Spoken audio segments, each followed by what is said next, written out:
Our first Camino was an unforgettable, positive experience, but we also spent a lot of it exhausted, stressed, and chasing the guidebook stages.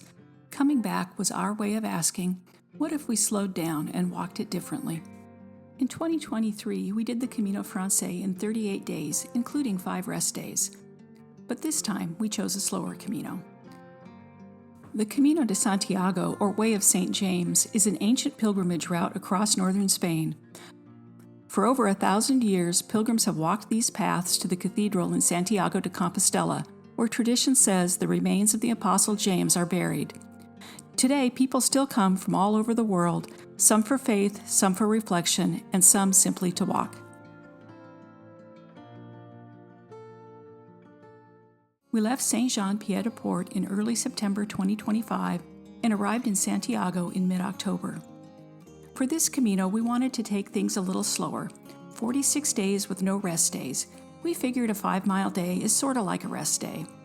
We put together an itinerary that averaged 16 kilometers or about 10.5 miles a day. We also pre-booked everything before we left.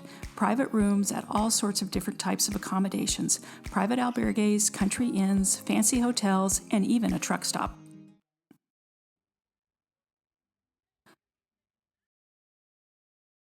People say the Camino has 3 parts: body, mind, and soul. The body breaks you in.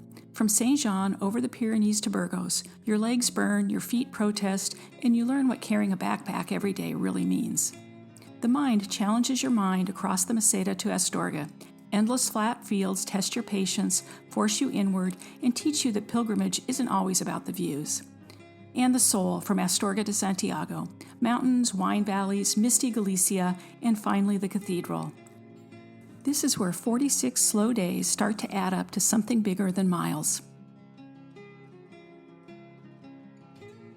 For crossing the Pyrenees, our original plan was a 2-day walk from Saint-Jean-Pied-de-Port to Roncesvalles over the Napoleon route, the same route we'd done in 1 day in 2023. The weather had been cloudy and rainy in 2023, so we'd hoped to finally see those sweeping Pyrenees views. But as luck would have it, the forecast in early September 2025 called for clouds and rain, so we made a last-minute decision to walk the Valcarlos route, partly for a different experience and partly for the better options for private rooms. Valcarlos is considered the easier option, and it's the only route open all year. It is easier. It is not easy. We left our hotel in Saint-Jean and climbed the hill to Port Saint-Jacques, the official starting point of the Camino Francés. We took the usual starting photos, and then we were off on the Valcarlos route, the original pilgrim path. Okay, here we are, Saint-Jean-Pied-de-Port, France, September 4th, 2025, starting our second Camino right now. It's historically tied to Charlemagne's defeat at Roncesvalles Pass in 778, where his rear guard under Roland was ambushed by Basques and inspired the epic Song of Roland. But for us, it was just beautiful rolling hills and Basque farmland. Lynn, this is the way.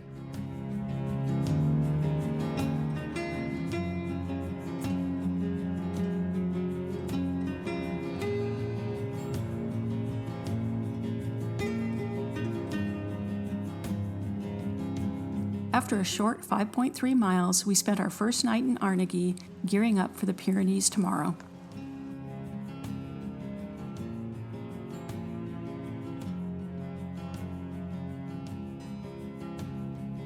We left Arnegui at 8 for the trek over the Pyrenees to Roncesvalles.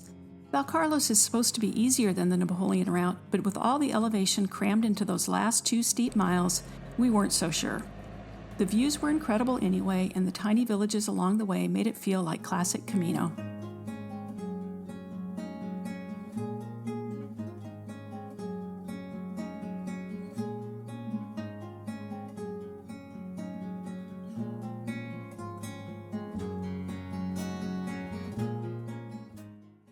From the Alto de Ibanita, the long climb finally levels out, then tips downhill, the path dropping towards Roncesvalles and its cluster of ancient buildings.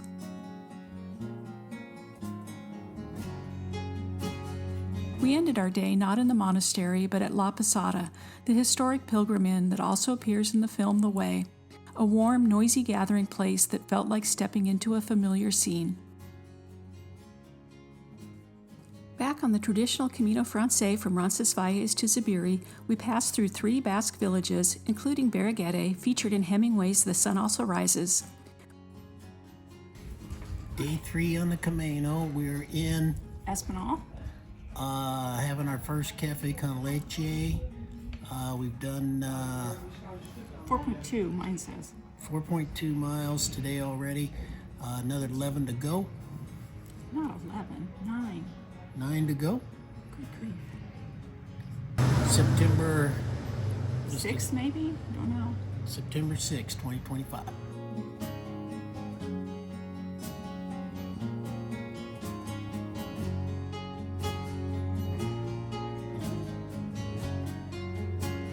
We climbed to the Alto de Ero in the Pyrenees foothills, then dropped down steep rocky slopes to the Ero River.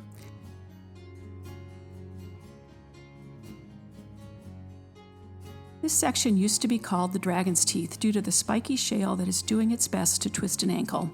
The teeth were removed a couple weeks after we walked.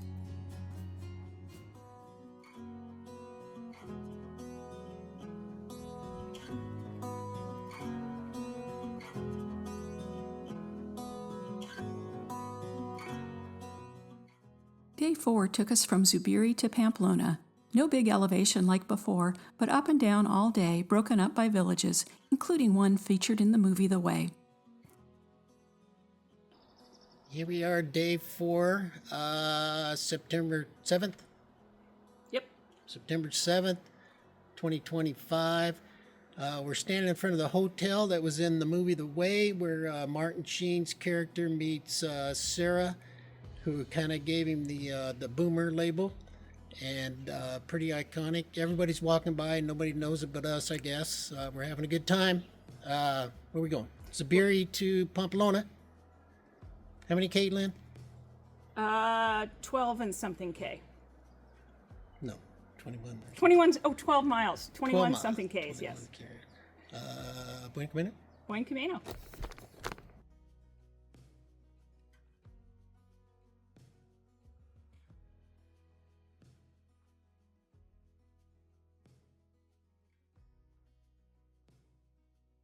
We ended with pinchos for dinner and then relaxed in our hotel with Galician beer and jamon potato chips.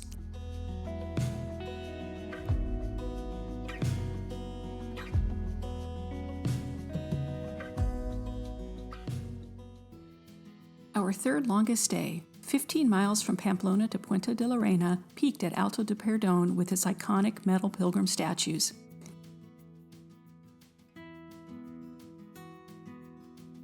A young man asked us to wait. They were filming a movie up there, dozens of crews everywhere.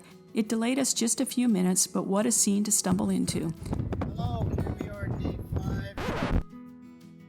After that, it was all downhill.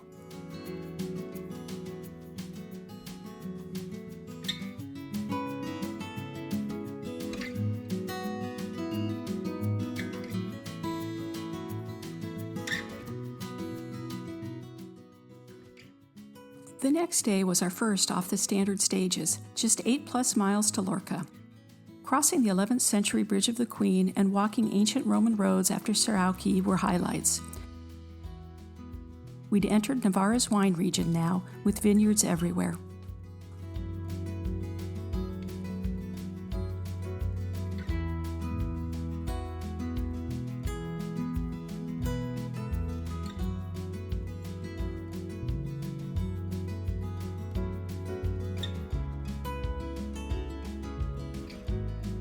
By day 7, we'd walked 100 kilometers, 1/8 to Santiago. Leaving Lorca before sunrise rewarded us with a glowing sky over harvested wheat.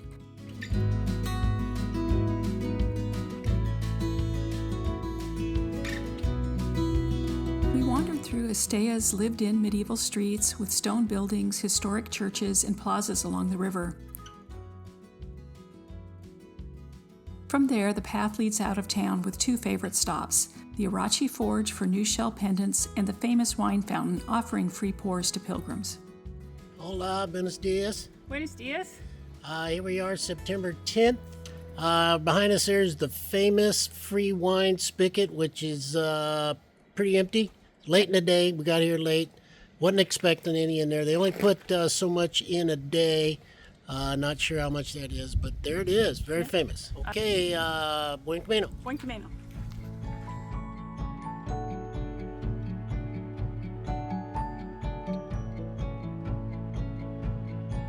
We ended in Villamayor de Monjardin amid Navarro wine country with just light rain at the finish.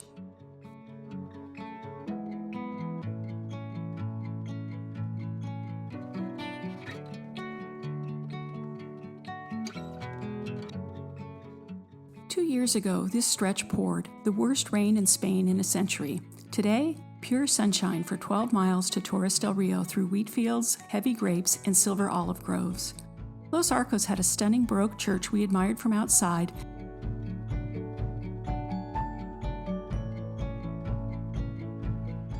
Then endless quiet countryside to Torres del Rio and its unique 12th century octagonal Templar church.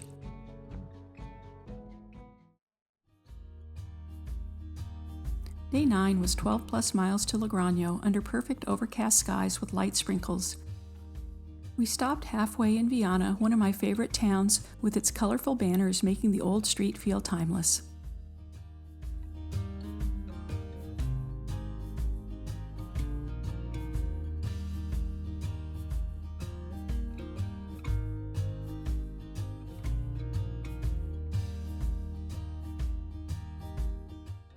In Logroño, I insisted we find the Game of the Goose before enjoying the pinchos scene on Calle Laurel.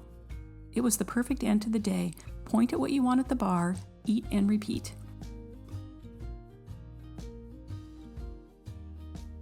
A gentler 7+ miles to Navarrete felt welcome after 3 long days.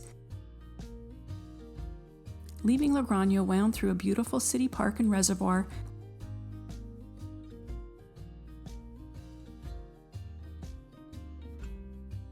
then vineyards as far as you could see, classic Rioja. Why is the approach to these hilltop towns always uphill?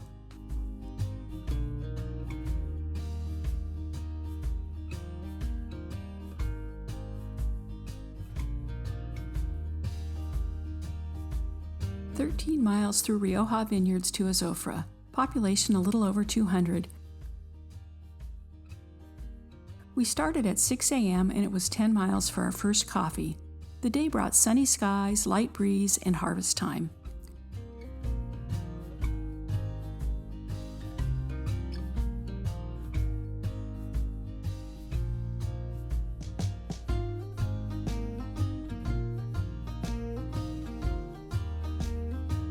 Sunday afternoon in Azofra meant one open bar full of locals having a good time.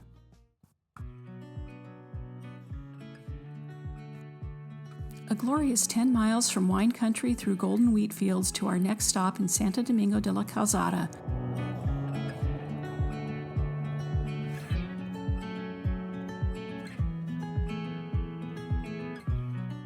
One of my favorites for its Parador Hotel and that famous chicken coop inside the cathedral.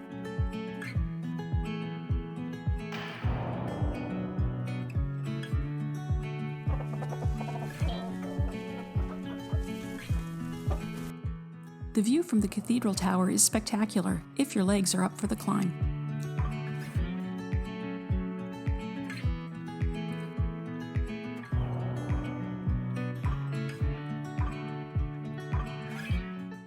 We'd entered Castilla y León, our third region after Navarra and Rioja.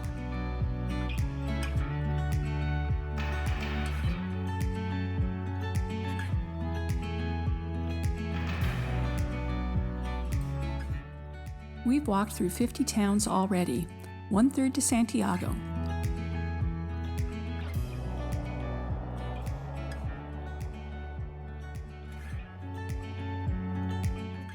+14 miles to Belorado under morning clouds that kept it comfortable, villages perfectly spaced to keep the walk interesting.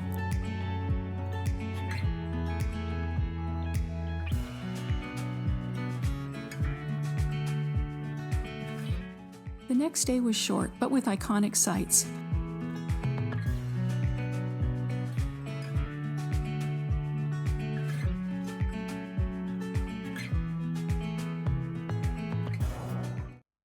After Café con Leches in Belorado, sunny skies led to a former pilgrim hospital in Villafranca's Montes de Oca.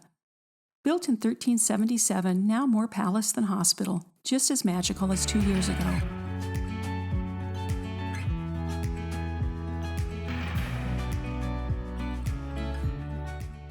We were quite pleased to see the hotel dog again.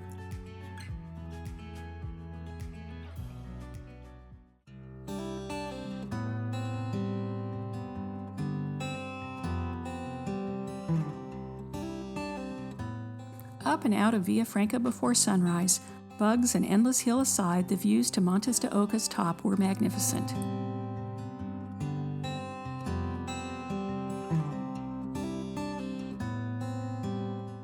Down through San Juan de Ortega and Ajes to Atapuerca, the world-famous archaeological site with Europe's oldest human fossils from 1.2 million years ago.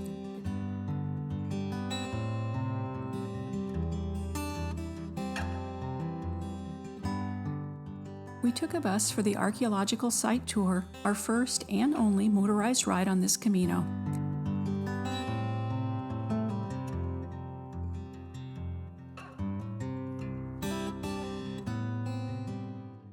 We left Atapuerca in the dark under the crescent moon and Venus, one more beautiful Camino sunrise as we approached the Cruz de Atapuerca.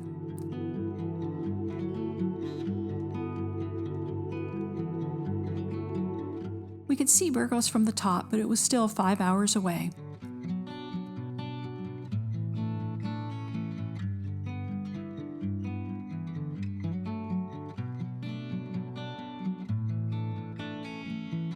We took the shorter industrial route into town this time. It led us to the old quarter and that breathtaking first view of the cathedral.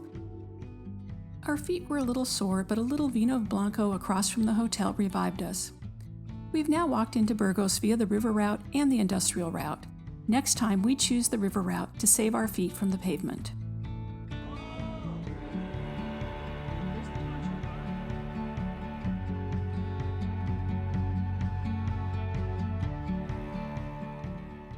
We left Burgos and took our first steps towards the Meseta, the high plains famous for endless wheat and brutal heat.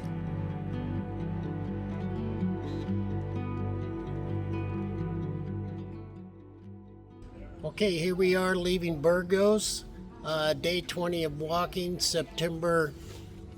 day 17 of walking, September 20. This is we're leaving town in the movie way. It's all blocked off, so we're sad about that. Where are we going today, Lynn? We're going to Rabe de la Calzadas. It's just a short 8-mile or 12.8 kilometer walk, so also very exciting.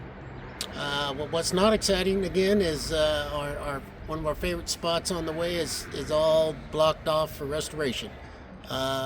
Maybe next time. Buen Camino. Buen Camino.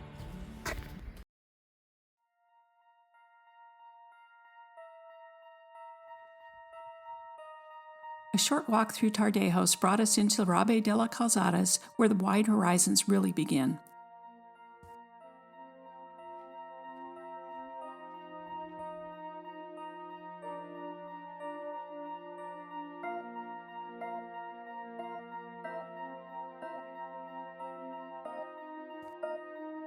Our first day on the Meseta started with light morning rain that cleared before breakfast, then clouds and a steady breeze kept it comfortable. Some pilgrims skipped the Meseta, but we found it beautiful.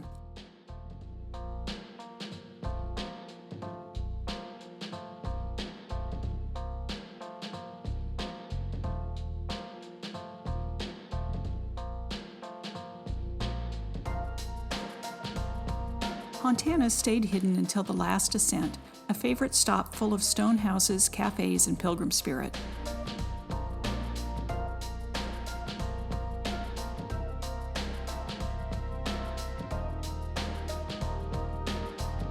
We woke to 39 degrees and perfect hiking weather, a little chill that the sun soon chased away.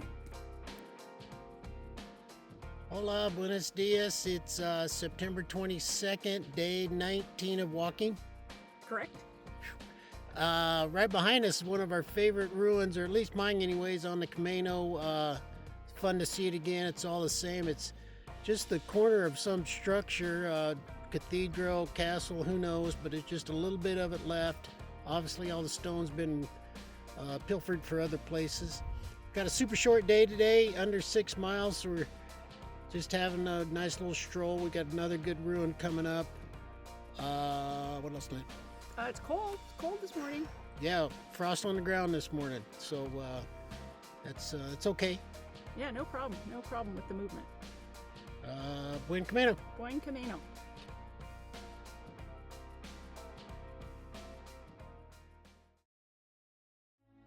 We stopped at the haunting ruins of San Antone Monastery, once home to monks who cared for pilgrims and the sick along the Camino, and which still welcomes walkers today in its simple albergue tucked among the arches.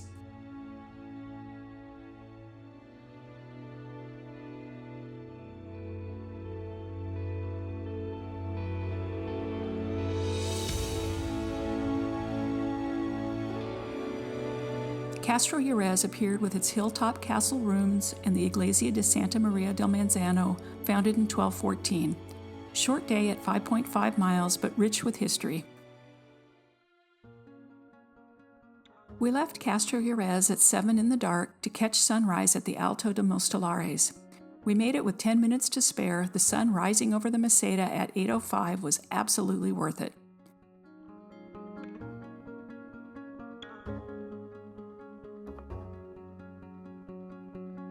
We crossed the plateau with one of the Camino's most photographed views, then flat miles through villages and wheat, corn, and alfalfa fields.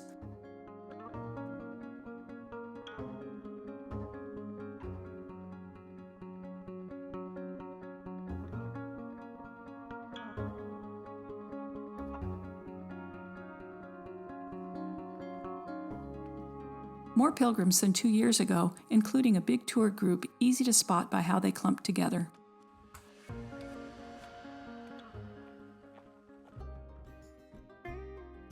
For Bob's birthday, I planned a 16-plus mile walk, a bit more than our 10.5-mile target. Proof age is just a number. The walk began with an unbelievable sunrise along the Canal de Castilla, mist rising off the water.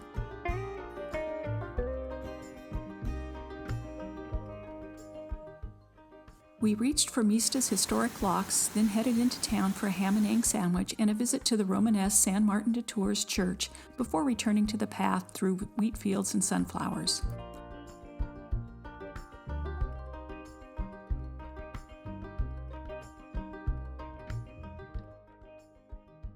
Another frosty 39-degree morning turned into ideal hiking weather.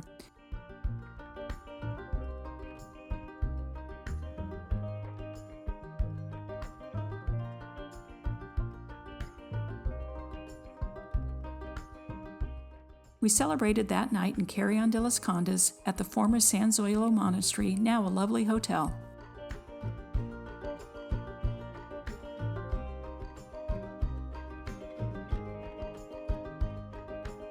We left Carrion around 9 for a 10-mile day to Casadilla de la Cueza, the famously flat, straight stretch with no towns, shade, or services. Guidebooks warn about it, but we found 3 food trucks along the way.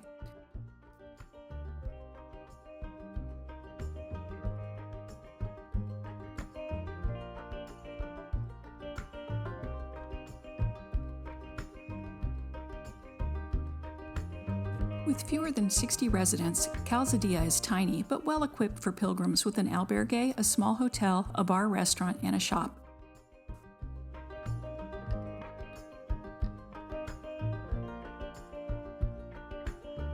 Halfway done. We left before sunrise for 13-plus miles to Sahagun, starting with 2 café con leches at our family albergue.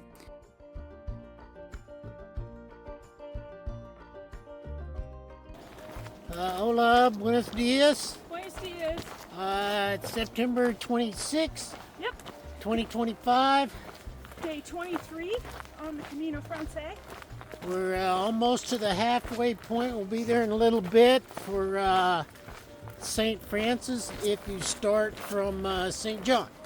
Right. Buen camino. Buen camino.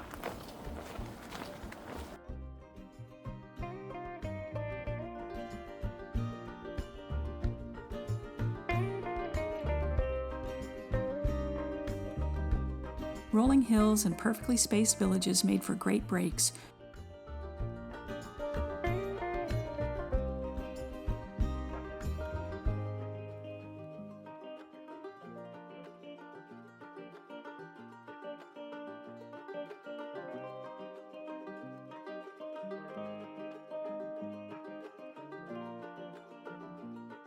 Buenos dias.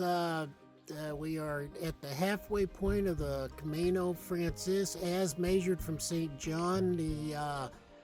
I guess the most popular starting point, or the known starting point of the St. Francis. Maybe not. Halfway. What do you think, Lynn? Love it. I love it. I can't believe it's halfway. I feel like we've been walking forever, and then I feel like we got here real quick. Yeah, both things are true. So we're at the tail end of a 20K day, so we're really tired. We'll get some more pictures, but you can see the halfway point marker behind us there. Not a lot of people here. I guess it sure seems like a lot of people skipped this, because I don't know where they're at. We saw hundreds of people on the trail yesterday and just, maybe 10 today. Okay, buen camino. Buen camino.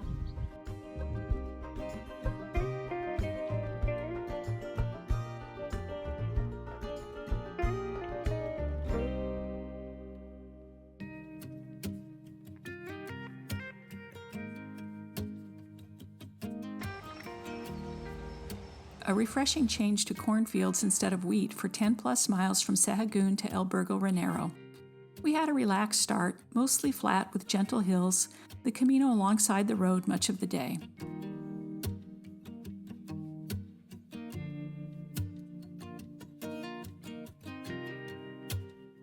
Afternoon shade from rows of London plane trees was welcome. Ending at a truck stop showed our range of accommodations. One upside to a truck stop, coffee available first thing in the morning.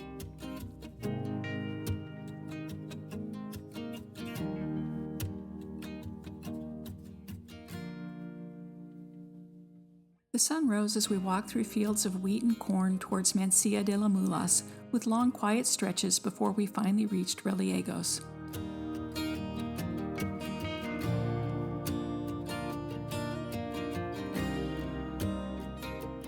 Reliegos is known for its bodegas, the 1947 meteorite strike, and the famous Bar Elvis, closed on Sunday morning.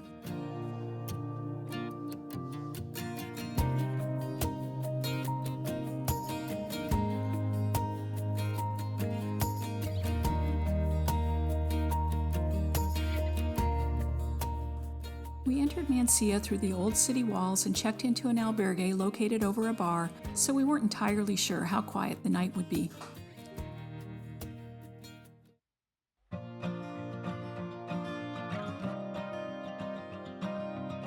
The Camino hugged the highway through small villages all the way to León, not too exciting until we reached the historic town center.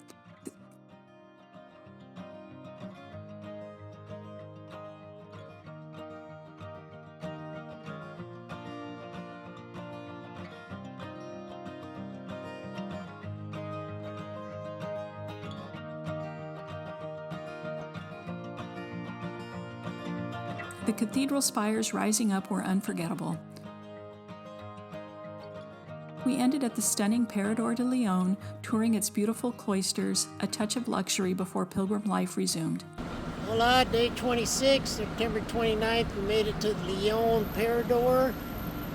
We're pretty excited about this for some pampering. It's been a long 20K day thanks to some needless detours. We visited the cathedral a little bit, but it's about 2 o'clock in the afternoon, so we're ready to check in. Yeah, it's great. Pretty excited to be here. This is going to be one of our highlights, I think, this stay in the Parador. It might be hard to leave tomorrow and go back to albergue life. Yeah, due to some less than perfect planning, we got our longest day tomorrow, so we got to leave early. But this is the Parador that was in the movie The Way, kind of a comical scene. So we're hoping to have the same kind of experience they did. Buen Camino. Buen Camino.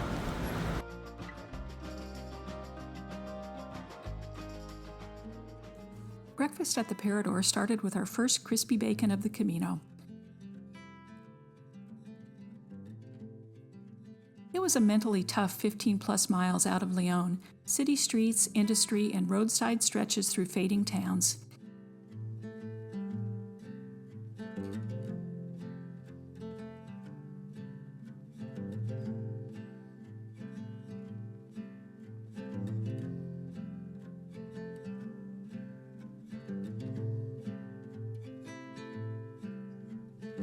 Our feet were hurting, but the albergue in San Martin del Camino was a relief.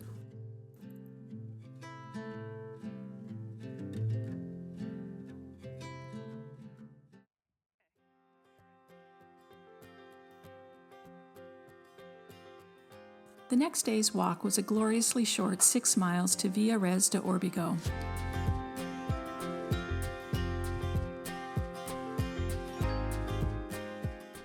Early miles echoed yesterday's road, but Hospital de Órbigo's charm redeemed it.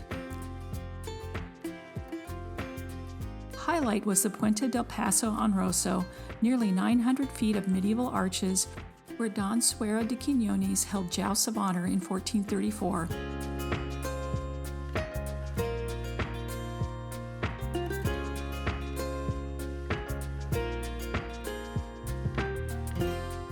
Our albergue, remodeled from a 150-year-old farm building, felt perfect.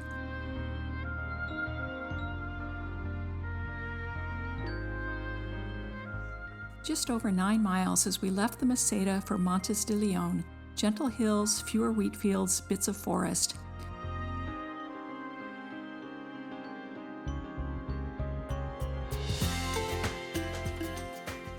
We are now in Maragado country, land of muleteers, cocido maragado, and chocolate.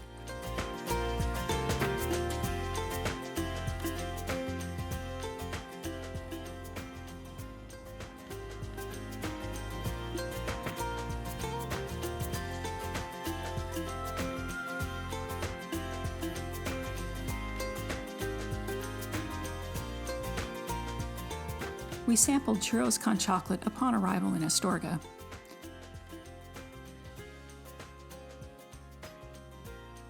Astorga welcomed us with Gaudi's fairy tale Episcopal Palace and stunning cathedral.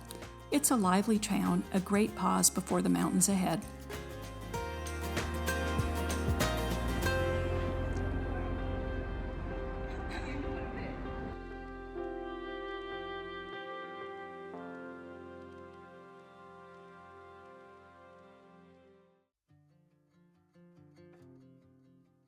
The soul section begins here, Astorga de Santiago. This final third lifted our spirits as we moved through mountains, wine valleys, and finally into Galicia, the spiritual heart of the Camino. We were 2/3 the way through our Camino now, 320 miles behind us, with about 160 still to go. After so many long stages, this walk to Santa Catalina de Somoza felt almost indulgent. Just 6 gentle miles. Santa Catalina is another tiny village, around 50 residents, yet it greets hundreds of pilgrims each day. We are staying in another beautifully restored farmhouse and ending the day with an unforgettable sunset.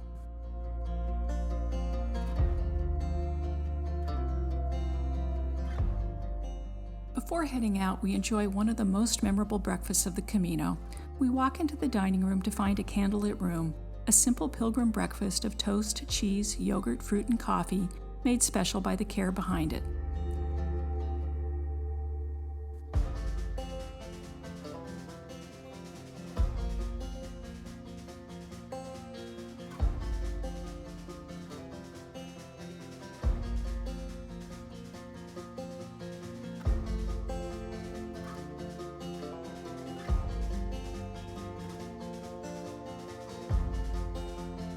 The path climbed gently into thicker oak and pine forests, then turned steep and rocky as we neared Perdón.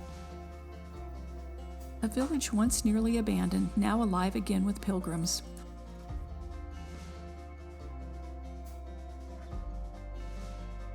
Day 32, Cruz de Ferro. Leaving Perdón, the Camino rises quietly towards the Cruz de Ferro, a humble iron cross standing high on a mountain pass. This is the highest point on the Camino Francés. At the cross, we lay down stones we've carried from home and read the traditional prayer, a moment of reflection, gratitude, and release.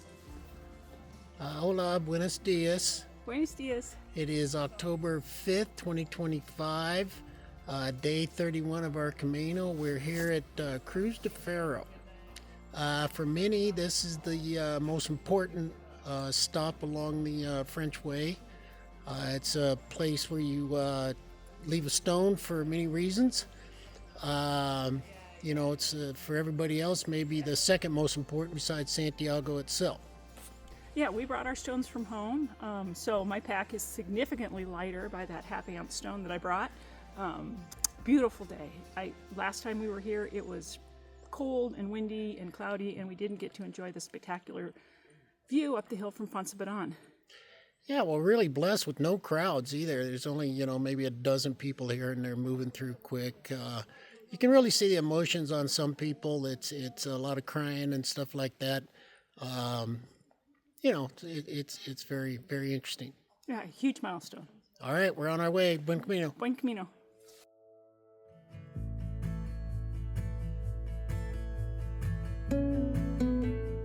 The descent from there was steep and rocky, with scars from recent fires visible on some distant hillsides. A cake for breakfast stop kept our spirits up.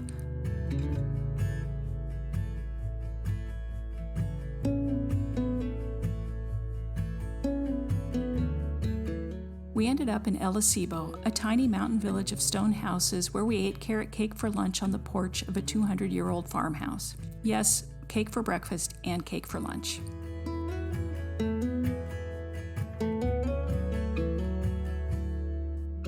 We started the next morning with a simple breakfast in that farmhouse. Toast, jam, fresh mandarins, all laid out by our host.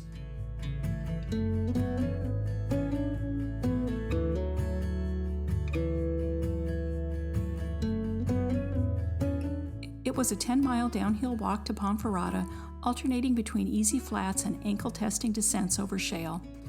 In Riego de Ambros, I spent way too much time trying to photograph a donkey.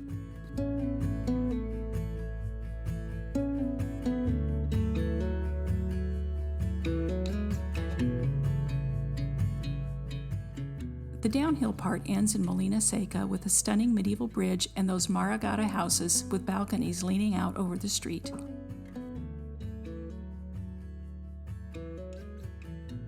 In Ponferrada, Bierzo wine country welcomed us with a bottle of Gadeo. The Templar castle looked as magical as ever. At that point, we knew the hardest terrain was behind us, and it felt right to start celebrating. The walk from Ponferrada to Cacabelos was easy, about 10 miles through suburbs and farmland into the heart of Bierzo's wine region. We were 3/4 done now with just 120 miles left, and suddenly time seemed to be speeding up. In a modest village church called the Iglesia de Santa Maria de la Plaza, we found something unexpected. A beautiful fresco of the Last Supper painted over the baptistry dome.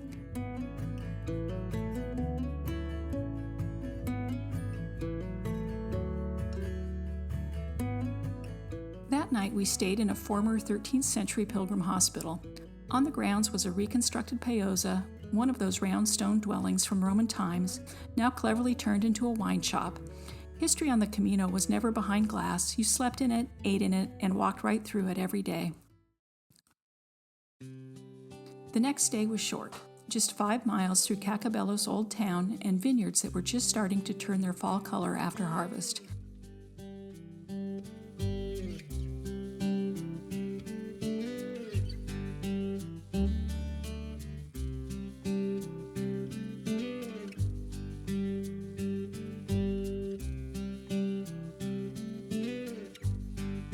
We ended in Villafranca del Bierzo, a medieval town in the valley known as Little Santiago, because for centuries pilgrims too ill to finish could receive forgiveness right there at the door of Perdón.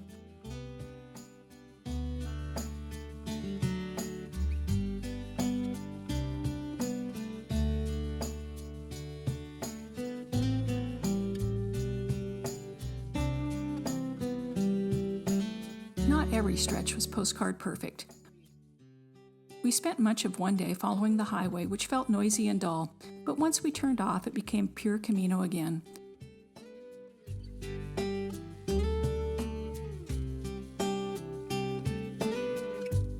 Quiet villages, farmland, groves of ancient chestnut trees, and finally a delicious paella that wasn't the reheated pilgrim menu version.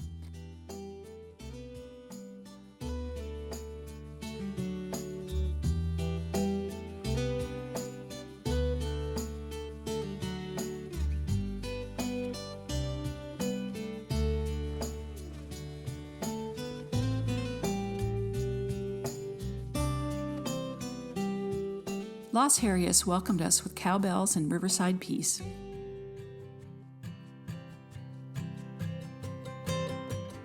Then came our last big climb into Galicia, with breathtaking views unfolding all the way to O Cebreiro.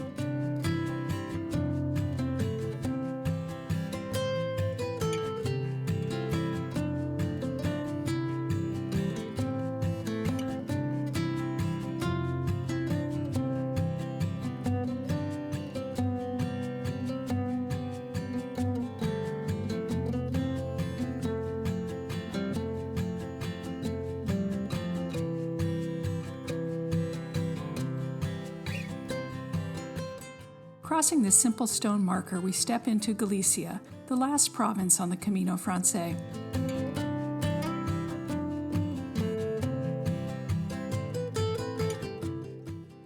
This mountain village has a timeless Celtic feel with its round stone paosas,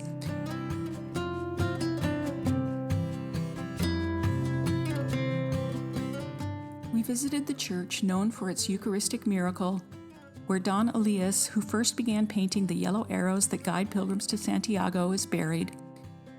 The church offers a very special pilgrim mass, a simple but deeply moving service that feels especially meaningful at this point on the Camino. After the pilgrim mass, we stepped back outside and watched the sun go down, a quiet end to a beautiful day on the Camino.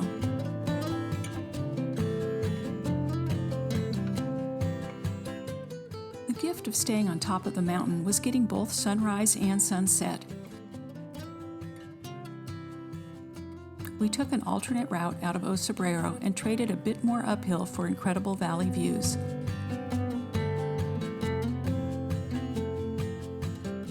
The trail crossed Alto de San Roque with its wind-braced pilgrim statue,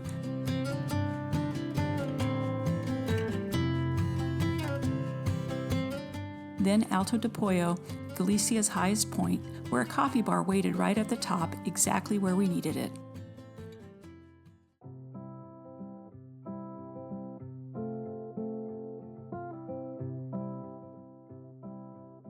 From there it was all downhill through villages and farmland full of cows, some even sharing the path with us.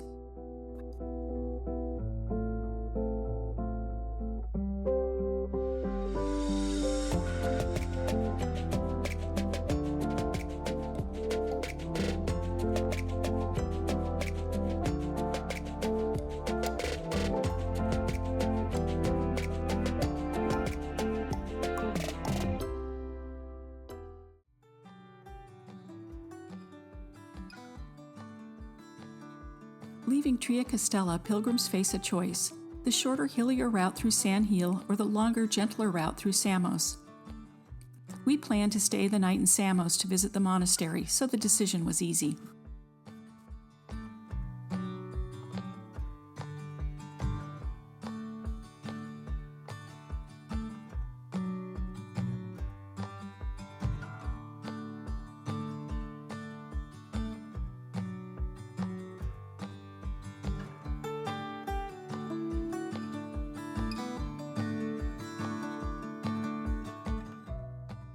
Gentle miles through acorn and chestnut forests brought us to Samos and its magnificent monastery, one of the oldest in the Western world.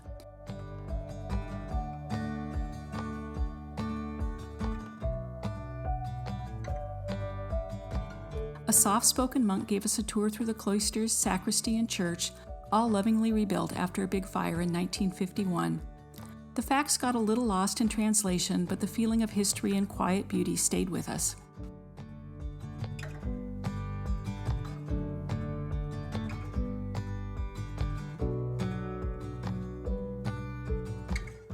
Day 40, 40 days in. Bob looked at me and said, "I think my feet have gone numb."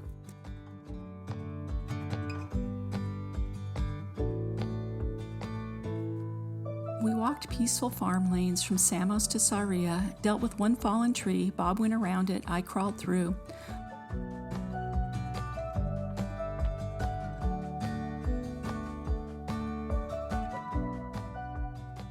Up to this point, the Camino has felt mostly quiet and spacious, but Sarria marks a turning point, and the numbers explain why.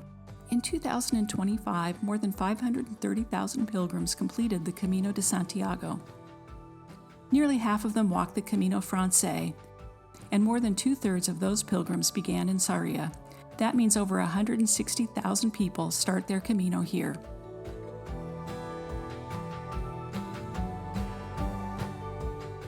The next morning brought that wave of new pilgrims, including a particularly large school group that must have had over 100 students. We walked through beautiful foggy fields to the 100-kilometer marker.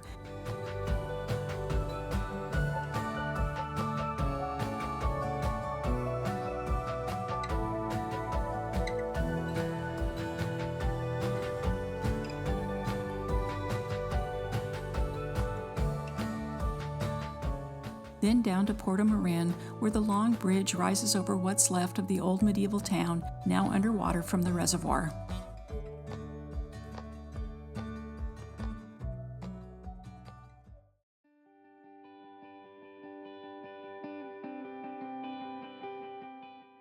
Morning fog turned the forest and farmland mystical as we made our way to Lestero.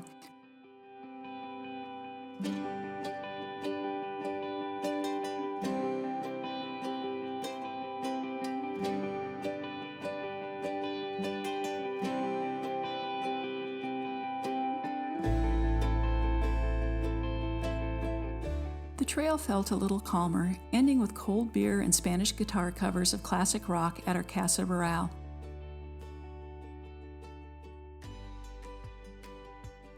Our innkeeper sent us off with photos under a big chestnut tree he called the symbol of the Camino. Such a warm goodbye.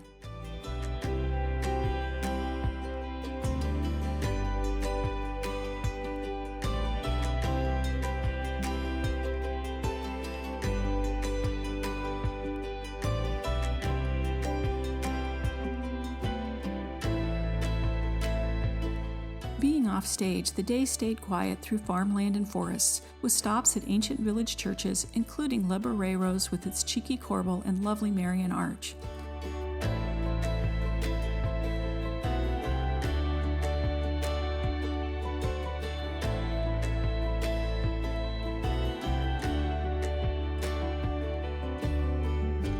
Melita was buzzing when we arrived, and with just 52 kilometers left, the finish line felt very close.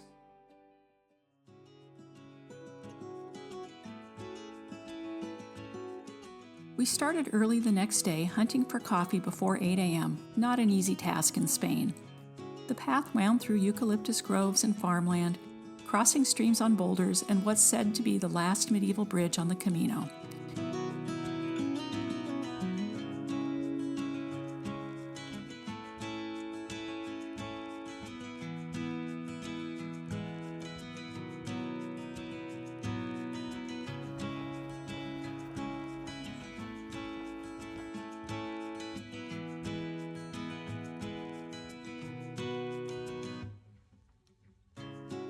In Arzua, we headed to the laundromat, then enjoyed a bit of the giant paella we spotted on our walk into town. Only 24 miles to go.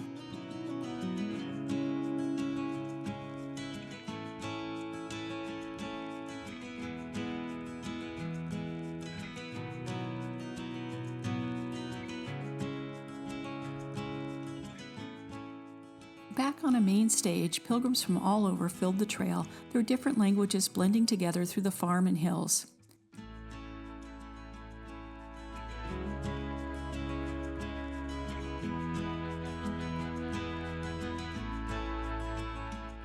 We celebrated our last night on the Camino in O Pedrouzo.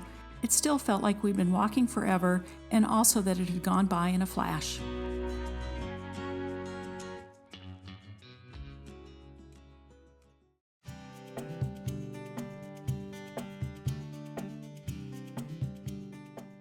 Day 46, our final morning on the Camino.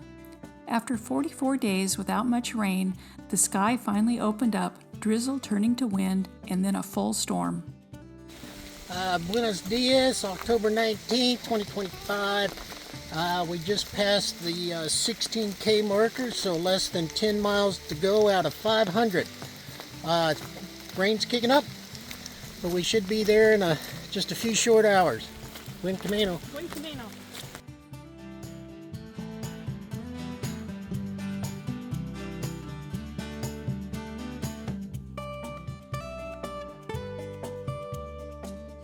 We walked alongside the airport before reaching Sampaio, where we visited the small church for our final stamp.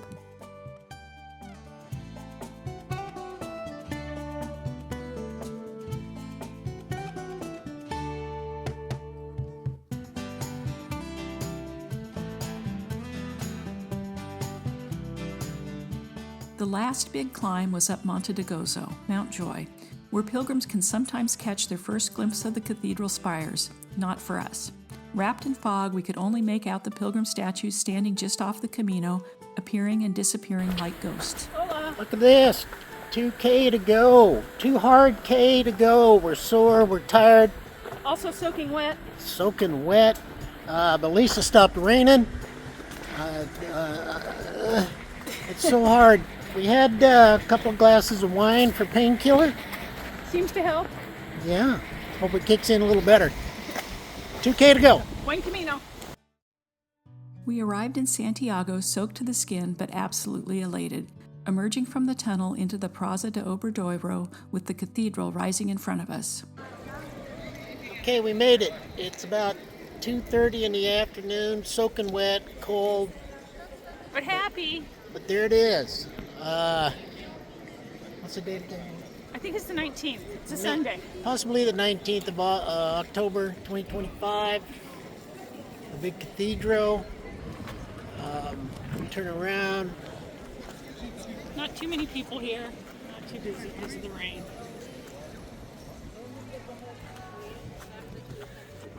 We took our photos in the square, laughing at how drowned we looked, then went to the pilgrim office for our Compostelas and distance certificates. Our second Camino Francés was finished. That night we celebrated, trying to imagine waking up tomorrow without putting on our backpacks.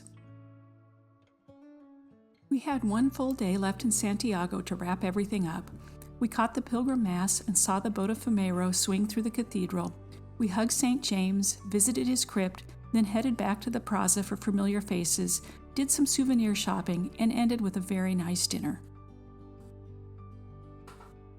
The Camino gave us tired feet, 2 blisters, laughter, relief, mountains, ancient villages, medieval bridges, and modern pilgrims. Most of all, it gave us 46 slow days of walking across Spain, days that left a lasting imprint that we're still slowly unpacking. Back home, the backpacks went into storage, for now. The Camino, though, has a way of calling you back. And with 2 more routes planned and a likely return to the Francés, it's clear this won't be our last time answering.